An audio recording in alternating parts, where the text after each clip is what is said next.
Welcome to rpgamepire. I'm David. I'm Julie. Now we're going to do the review portion of a new Wander story, The Cult of Barnacle Bay. So hopefully you had a chance to check out the playthrough and the how to play video. So this review is based on just playing the introductory scenario. Right. So keep that in mind that we haven't played a full campaign. So it's just going to be, again, like I said, one introductory scenario. So let's take a look at the overview. Okie dokie. It's a strategy game, 1 to 5 players, 45 to 120 minutes, ages 12 and up, with action points. It's a cooperative game with dice rolling and modular board, and it's by Panda Cult Games. Neat. So as I mentioned in the playthrough, I asked myself, why didn't I back this? Because it's a decent game. Mm-hmm. And at that time, that's when the Conan relaunch was going on, where it was only open for a week. And if you didn't get in on the all the exclusives from Conan, and all those exclusives wasn't going to retail, and it was so expensive to get all those, I couldn't afford to get this. And this was sent by a friend of ours who asked us to do the playthrough, the how to play, and the review. Yep. So I appreciate you sending us this. You're already going to know that we enjoyed it. Yes. But let's give our more detailed feedback. Okay. Starting with Julie. Yay! All right, you guys, this is a fun game. It really is. It's pretty easy to play because it's cooperative. And when I play with my amazing husband, he reads my things for me and explains them to me so I can understand what the heck I'm supposed to do with my guys. But see, you like playing zombie side. I do. And so this is similar to that in terms of it's easy to play. Yeah, and again, I get help with that too, but I love it. Right, we played the Black Plague one. Oh, okay. There's a regular one that's like modern day. Oh, but we don't have that one. We don't have that one. The components are very well made. I like how they're not going to fall apart in your hands when you play with them. Yeah, so here's the playthrough. You can see how nice it looks. Right. And the miniatures are definitely They're well made. decent enough. If I look on my camera here, that it will hold paint. There's a decent amount of detail that And it that's will my paint guy. nice. That's Finn. Now, it may not have as much detail as some other Kickstarters, but this is good enough for that. And he looks like Rocket. And they're nice quality. Again, There are some miniature games that have even more detail, but again, I'm not a painter, but I don't think this would be a 10. Maybe it's a 7 or an 8 if I were to. I don't know. But again, I might be talking out of something here. Okay, can I finish now? Well, hang on. Oh. I'm almost done finishing my thought. Oh, I'm sorry. Go ahead. But a painter would probably decide on a scale of 1 to 10. I bet you it's more towards the higher third for those miniatures. Oh. Anyways, go ahead. Last but not least, I did say it's not too long of a game with 2 players. That was actually based on the very first time we played this game.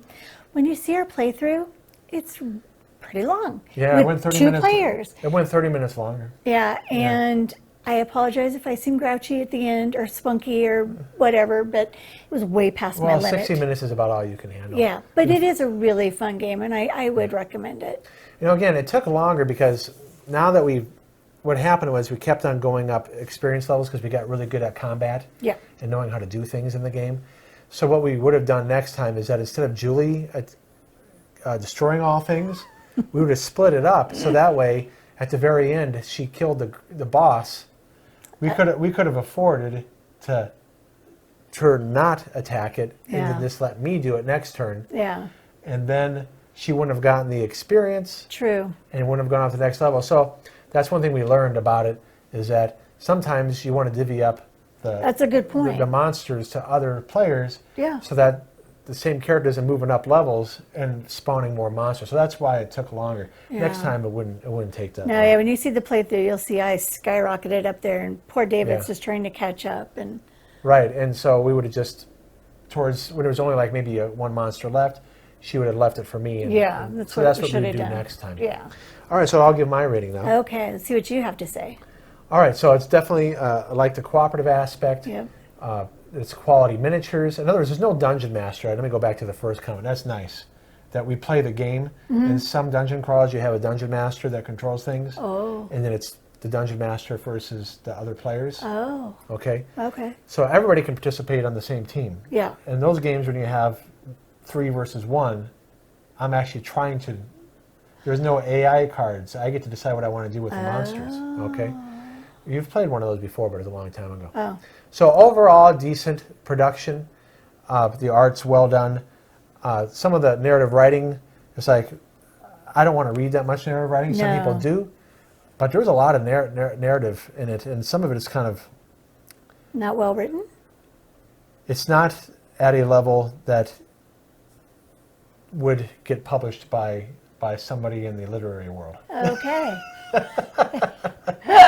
Okay? Okay. If you were to submit this to the pocket books or something like that, I don't know. So I don't think they would take it. The ideas are good. Yeah. I would need some more drafts to... Got it. Okay. Okay. All right. But anyways, I'm not an expert literary agent, okay? I'm not even close. But I'd be curious if it would get picked up by a...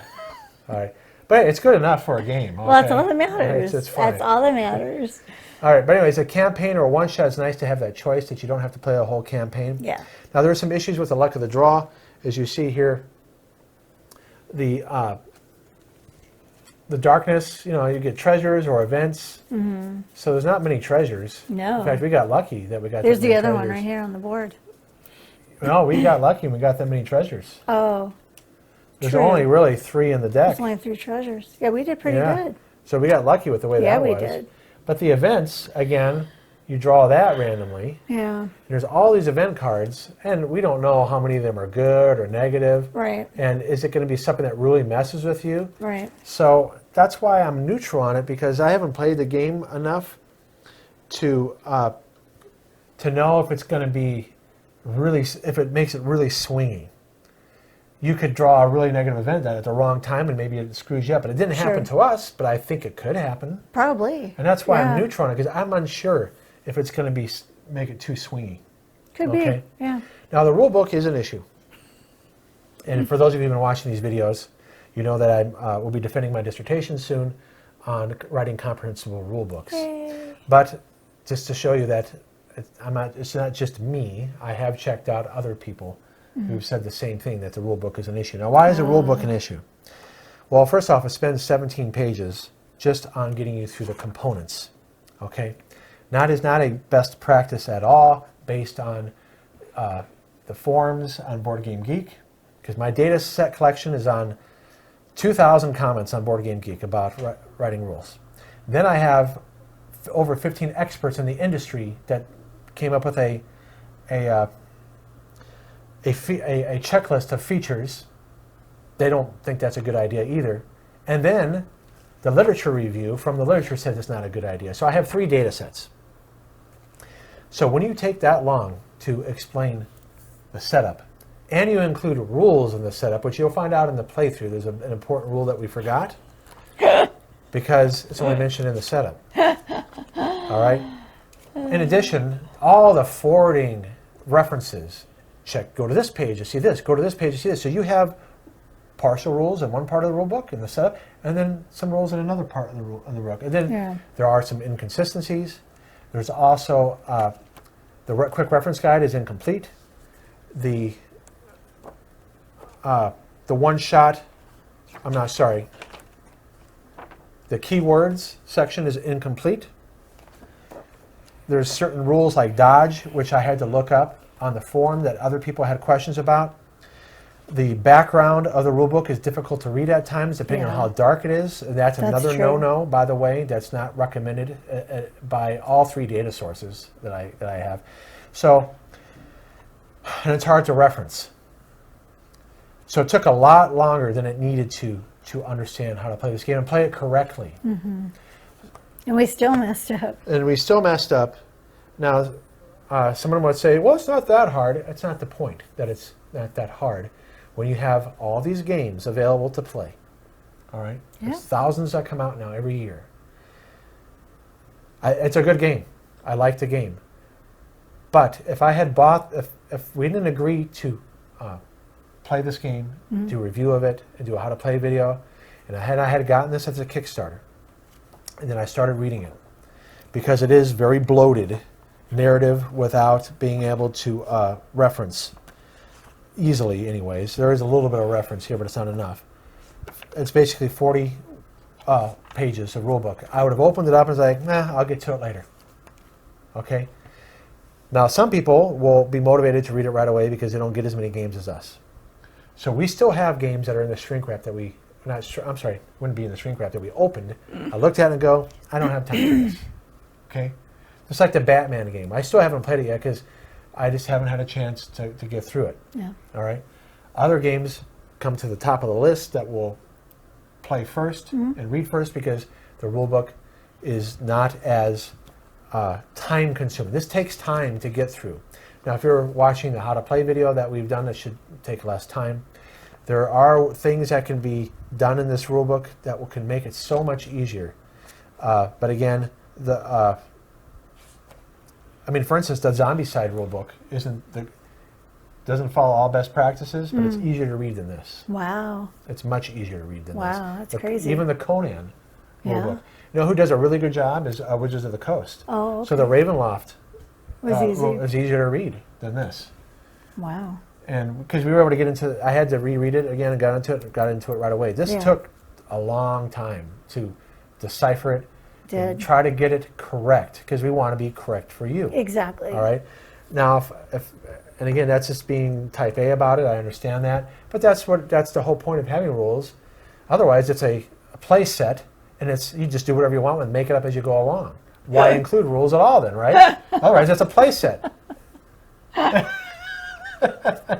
Here's your Transformers toys and play with whatever you want. Okay. So. Oh my gosh. Now I go into a lot more detail than I usually do about the rules. All right, because some people don't like when I talk about the rule book not being sufficient, and I've given you researched examples. It's not just talking out of my you know what. All right. Your nose. All right. So again, my doctorate will be in language, reading, and culture, and the reading aspect is part of making comprehensible rule books. All right, so let's take a look how we rate it. Even with that in mind, let's go. Let's look at our BGG rating. It's when we give this part of the review, it's based on the 1 through 10 list that BGG has available. Right. So I say it's good, despite the negative. Now that I know how to play, I would play this again. And it would be between playing this Zombicide or this. This has a better campaign system, so I'm curious, whereas Zombicide Black Plague does not. Whereas I would be curious to keep on playing it, keeping the items we have from one campaign to another. So this would move above that. I'd play this over Zombicide right now. Okay. Okay. But if I just wanted to play something a little quicker and not as fiddly, I'd play Zombicide over this. Okay. For you, you say okay. I said okay. I would play if I'm in the mood, especially since I realized how long this game could be. We would make it go quicker next time. And honestly, guys, I based this review on the very first time we played it, and it went so fast. I'm like, oh yeah, I could do this game. And then when you watch the playthrough, again, it's way long. Well, but I'm not going to suggest it, that's for sure. I mean, if David really wanted to play it, I'd probably do it just because it'd be something fun for us to do together, but I would never suggest to play it. It's just right. You'll play not it my if you're kind in of the game. mood. Yeah. And again, if we get 100 likes, we will play some more. We'll do a little bit. We'll do more of a campaign. Yeah, that'd be fun. I'd like to do that. Again, this is something we'd like to try out more over Zombicide Black Plague because, again, you have the events, which hopefully aren't too swingy. Okay. I hope not. Yeah. And the idea that you can keep your objects from one to another, that's pretty cool. I like that. Yeah. And you have different treasure decks. So as long as I can keep being my Finn, who looks like Rocket Raccoon, I'm good. Well, anyway, so that's our review of let me get this right, a new Wander story, The Cult of Barnacle Bay. I'm David, and this is rpgamepire. I'm Julie. Thank you so much for watching. Please don't forget to subscribe and like, and we'll see you later. Have a good day. Bye. Bye-bye.